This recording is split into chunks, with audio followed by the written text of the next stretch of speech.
Off-campus access to electronic resources like ebooks, journals, and databases is easy for current students, faculty, and staff.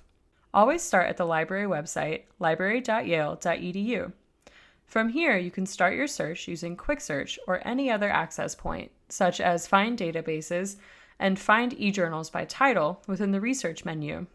When you encounter an electronic resource, such as this record for an ebook in Quicksearch, select the online access URL. In this case, the access URL is labeled Online Book.